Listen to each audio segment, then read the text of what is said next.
ان کو جب پریزنٹس ملتے ہیں، جب وہ اقتدار میں ہوتے ہیں، تو جب ان کو تحفے ملتے ہیں، تو یہ جو سارے تحفے ہیں یہ جاتے ہیں توشہ خانہ کے اندر. ایک پورا ریکارڈ ادھر قائم کیا جاتا ہے. اس توشہ خانہ سے ایک قانون کے تحت آپ فیصلہ کر سکتے ہیں کہ میں ایک آدھی قیمت، ہمارے دور میں آدھی قیمت ہم دے کے ہم وہ خرید سکتے ہیں وہاں سے. سارا ریکارڈ اس کا ہے پڑا ہوا ہے توشہ خانہ میں. تو یہ جو کیس اس نے کیا ہے، یہ جو کیس کے اوپر فیصلہ دیا ہے، میں آپ ساری قوم کے سامنے اب یہ کہنا چاہتا ہوں کہ جب بھی، اور انشاءاللہ ہم اب جا رہے ہیں عدالت میں آج سب کے سامنے کہنا چاہتا ہوں کہ یہ عدالت کے اندر کیس جائے گا اور اس میں ایک چیز غیر قانونی نہیں نکلے گی، کیونکہ سارا ریکارڈ اویلیبل ہے. اور جنہوں نے قانون توڑا ہے، توشہ خانہ کا قانون کس نے توڑا ہے؟ آصف زرداری نے اور نواز شریف نے. کیسے توڑا ہے؟ انہوں نے 4 مہنگی گاڑیاں اس توشہ خانہ سے نکالی ہیں. قانون یہ کہتا ہے کہ آپ گاڑیاں نہیں نکال سکتے، مجھے بھی ملی تھی. تو ان کے کیس تو سنے نہیں، ان کے 10 سال سے کیس پڑے ہوئے جو انہوں نے یہ گاڑیاں غیر قانونی طور پہ نکالی تھی.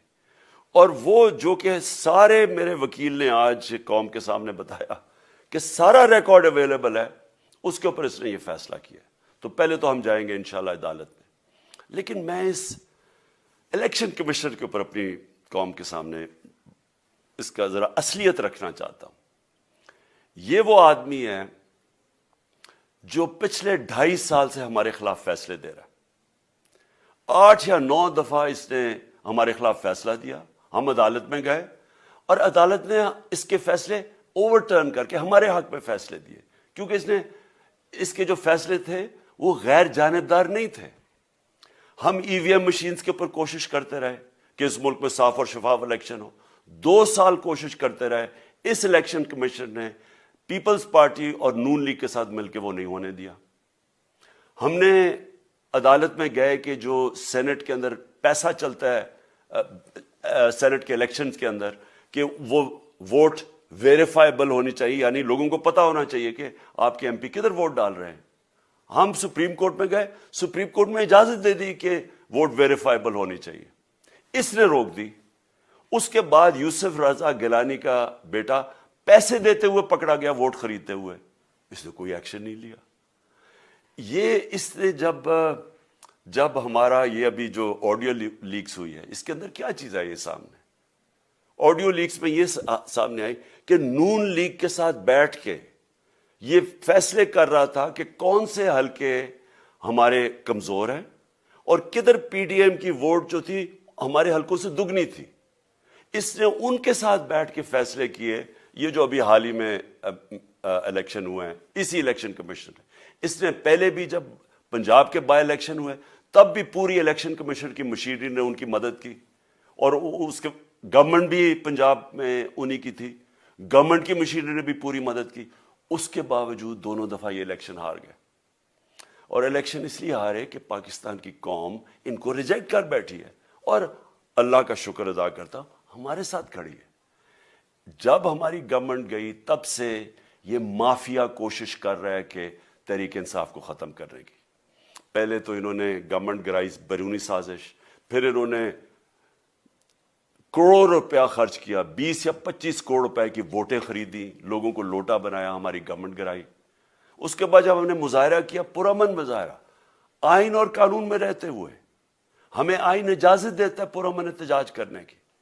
ہم نے پرامن احتجاج کرنا تھا. انہوں نے جس طرح ایک بیرونی، جو آج بھی وہ سائفر اویلیبل ہے جس میں واضح ہے کہ ان کو باہر سے مل کے انہوں نے ایک گورنمنٹ گرائی تھی. سب کو پتا ہے سندھ ہاؤس میں 20 25 کروڑ روپیہ چلا اور گورنمنٹ انہوں نے گرائی. اس کے اوپر مظاہرہ ہم نے کیا 25 مئی کو. انہوں نے جس طرح کا ظلم و تشدد کیا ہمارے اوپر، پاکستان کی تاریخ میں ایسے کبھی نہیں ہوا. عورتوں بچوں کے اوپر دیکھ رہے ہیں فیملیز، انہوں نے شیلنگ کی، گھروں میں گھس گئے رات میں، جو پنجاب پولیس کو انہوں نے استعمال کیا.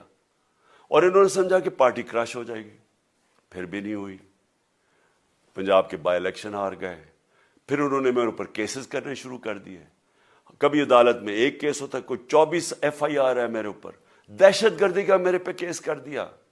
کیا کیس تھا؟ ساری دنیا میں رپورٹ ہوا وہ کیس کیا ہے کہ عمران خان کہہ رہا ہے کہ ریمانڈ پہ بھیجنے کے لیے ایک جس کے اوپر تشدد ہوا ہے، کسٹوڈیل ٹارچر ہوئی ہے شہباز گل کو، کہ ہم قانونی کارروائی کریں گے، اس کے اوپر دہشت گردی کا کیس کر دیا. تو پوری کوشش کرتے رہے نہ کسی طرح اس کو، کیونکہ میچ میں تو آپ کھیل نہیں سکتے تھے، تو عمران خان کو میچ سے نکال دو باہر. یہ شروع سے ان کی کوشش تھی. پتہ ان کو چل گیا کہ عوام آ گئی ہے کھڑی ہو ہمارے ساتھ. بڑے میں جلسے ہوئے ہیں، کبھی اتنے بڑے جلسے ہوئے ہی نہیں پاکستان میں. اور پھر یہ ابھی جو الیکشن ہوا ہے اس کے اندر پوری پلاننگ کرتے ایک کینڈیڈیٹ کھڑا کر کے پھر بھی ہار گئے. تو یہ مجھے پہلے ہی پتا تھا کہ انہوں نے اس کا رزلٹ کیا آنا ہے. میری ساری پارٹی کو پتا ہے، میں نے ان کو واٹس ایپ کیا، اپنے سارے لوگوں کو بتایا. مجھے کل رات میں نے سب کو بتا دیا کہ اس نے ڈسکوالیفائی کرنا ہے، کیونکہ یہ اس سازش کا حصہ ہے، یہ مافیا کا حصہ ہے. اور مافیا کیا کوشش کر رہی ہے، یہ ذرا ساری قوم سن لو. جو پاکستان کی سب سے بڑی پارٹی ہے، جو فیڈرل پارٹی ہے، باقی پارٹیز تو اب صوبائی پارٹیز رہ گئی ہیں، چھوٹی سکڑ کے ہو گئی ہیں فیملی پارٹیز. جو سارے ملک کے اندر ایک فیڈرل پارٹی ہے، اس کو ختم کرنے کی کوشش کر رہے ہیں. اور یہ میں پھر سے اس ملک کی تکلیف دے جو ہمارا تاریخ کا حصہ تھا، جب ایسٹ پاکستان ہمارے سے علیحدہ ہوا، کیا ہوا تھا؟ جو پارٹی کو سب سے بڑا مینڈیٹ ملا، اسی پارٹی کو ختم کرنے کی کوشش کی. ملک کا جو ہوا وہ تاریخ کا حصہ ہے.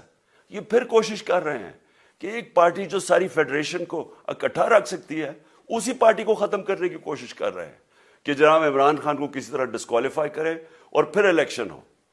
اور پھر مجھے اور نواز شریف کو ایک ہی طرح دکھایا جا رہا ہے کہ اچھا جی عمران خان بھی ڈسکوالیفائی ہو گیا تو نواز شریف بھی ہو گیا. نواز شریف اس ملک کا بڑا مجرم ہے. 30 سال سے چوری کر رہا ہے اس ملک کا پیسہ باہر. بڑے بڑے محلات ہیں اس کے اور اس کے بچوں کے باہر. ایک رسید نہیں دکھا سکتا کہ پیسہ کدھر سے آیا. میں نے کرکٹ کھیلتا تھا تو میں نے ایک فلیٹ خریدا. میں تو پبلک آفس ہولڈر بھی نہیں تھا. 34-35 سال پہلے میں نے فلیٹ خریدا جب کرکٹ کھیلتا تھا. اس کے باوجود میں نے 8 مہینے عدالت کے اندر ایک رسید بتائی کہ مجھے کدھر سے انکم آئی، کدھر سے آمدنی آئی. اور باہر سے حلال کے پیسے کی جو میں نے جو خریدا فلیٹ، اس کو جب بیچا، بینک کے تھرو پاکستان میں پیسہ لے کے آیا، اپنے ملک میں پیسہ لے کے آیا. اس کی بھی منی ٹریل تھی. عدالت نے مجھے صادق اور امین کہا. اور مجھے مقابلہ اس آدمی سے کر رہے ہیں جو اربوں روپے کی پراپرٹیز لے کے بیٹھا ہوا ہے. کبھی کوئی جھوٹ بولتا ہے کہ جی مجھے قطری کھاد کے جی قطری نے پیسے دے دیے. کبھی وہ کہتا ہے یہ ہیں وہ ذرائع، وہ فیل ہو جاتے ہیں. وہ بیٹی کہتی ہے میرے لندن تو چھوڑو پاکستان میں کوئی پراپرٹی نہیں، اور پھر پراپرٹی نکلا. یعنی جو بتا ہی نہیں سکتے کہ اس ملک سے باہر اربوں روپے کی پراپرٹیز ہیں، اور اس کو اور میرے ساتھ کر رہے ہیں کہ جی اب دونوں ڈسکوالیفائی ہو گئے. اور جو سب سے شرمناک چیز کیا ہے کہ جس آدمی کی ساری پراپرٹی سب پاکستان سب ڈکلیئرڈ اپنے نام پہ، اس کو ڈسکوالیفائی کر رہے ہیں، اور یعنی میچ سے باہر رکھنے کی کوشش کر رہے ہیں. اور کن کو اس ملک میں بچایا جا رہا ہے؟ اس ملک کے بڑے بڑے مجرم جن کے اوپر اربوں روپے کے کیسز ہیں. وہ آ کے پہلے تو ان کو سازش کے تحت ملک پہ بٹھایا جاتا ہے، پھر وہ قانون اسمبلی میں بیٹھ کے نیب کا قانون چینج کرتے ہیں اور 1100 ارب روپے اپنا معاف کروا لیتے ہیں. قوم جب نیچے پسی ہوئی ہے آج مہنگائی میں، بے روزگاری میں، 6 مہینے میں انہوں نے ملک کدھر سے کدھر پہنچا دیا ہے. آج دنیا کہہ رہی ہے کہ پاکستان قرضے نہیں اپنے واپس کر سکتا. ہمارے بانڈز کریش کر گئے ہیں، ہماری انڈسٹری نیچے جا رہی ہے، ہمارا فورن جو پاکستان میں ڈالرز آنے تھے، ایکسپورٹس بھی نیچے جا رہی ہیں، ریمیٹنس بھی نیچے جا رہی ہے، ملک کی دولت کم ہو رہی ہے، گروتھ ریٹ نیچے چلی گئی ہے، کسان علیحدہ سڑکوں پہ نکلے ہوئے ہیں، ٹیکسٹائل انڈسٹری وہ 20% بند ہو گئی ہے. 6 مہینے میں وہ پاکستان کو یہاں لے کے آئے ہیں اور اپنے صرف پیسے بچا رہے ہیں، صرف آ کے اپنی چوری بچا رہے ہیں. اور جو آدمی 26 سال سے سٹرگل کر رہا ہے اس ملک میں، قانون کی بالادستی ہو، انصاف ہو، احتساب ہو، اس کے اوپر کیسز کر رہے ہیں اس طرح کے، صرف اور صرف میرا منہ بند کرنے کے لیے. میں آج اپنی ساری قوم کے سامنے یہ آپ سب کے سامنے یہ وعدہ کرتا ہوں کہ میری جتنی بھی زندگی ہے وہ ان چوروں کا مقابلہ کرنے کے لیے. میں اس کو سیاست نہیں سمجھتا, میں اس کو جہاد سمجھتا ہوں. یہ جو مافیا بیٹھا ہوا ہے جس کا یہ حصہ ہے یہ الیکشن کمشنر, میں جب تک زندہ ہوں میں ان کا مقابلہ کروں گا. میں اپنے سارے آج جو پروٹیسٹرز بیٹھے ہیں, میں آپ سب کو آج پہلے تو شکریہ ادا کرتا ہوں. اب میں کہتا ہوں کہ اب آپ پروٹیسٹ ختم کر دیں. آج آپ پروٹیسٹ اب ختم کر دیں, کیونکہ لوگ اس وقت مشکل میں ہیں اور میں نہیں چاہتا کہ میری قوم مشکل میں ہو. لیکن آپ سب تیاری کریں. میں نے کہا تھا مہینے کے اینڈ میں لانگ مارچ کروں گا, اور میں پوری طرح انشاءاللہ اس ملک کی تاریخ کی یہ سب سے بڑا پروٹیسٹ ہوگا. اور یہ صرف لانگ مارچ پہ ختم نہیں ہوگا, یہ میری حقیقی آزادی کی تحریک چلتی رہے گی جب تک اس ملک کے اندر قانون کی بالادستی قائم نہیں ہوگی.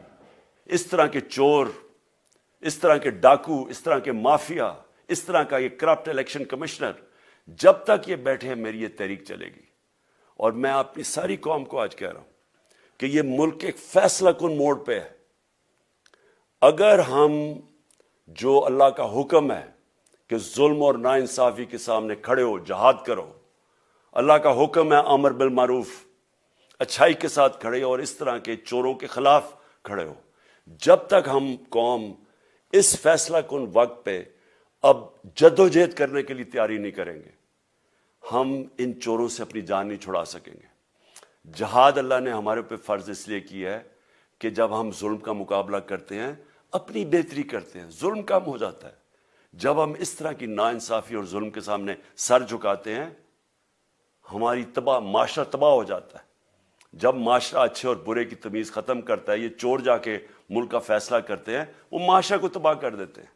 ہم آج اس فیصلہ کن وقت پہ کھڑے ہیں. میں آپ کو کال دوں گا, پھر سے میں آپ کو کہوں, اور انشاءاللہ اس ملک کی تاریخ کی یہ سب سے بڑا مظاہرہ ہوگا, یہ سب سے بڑی پروٹیسٹ موومنٹ ہوگی, اور یہ رکے گی نہیں. اب یہ جب تک ہم اس ملک کو حقیقی طور پہ آزاد نہیں کرتے, یہ میری پروٹیسٹ موومنٹ اب چلتی رہے گی. پاکستان زندہ باد.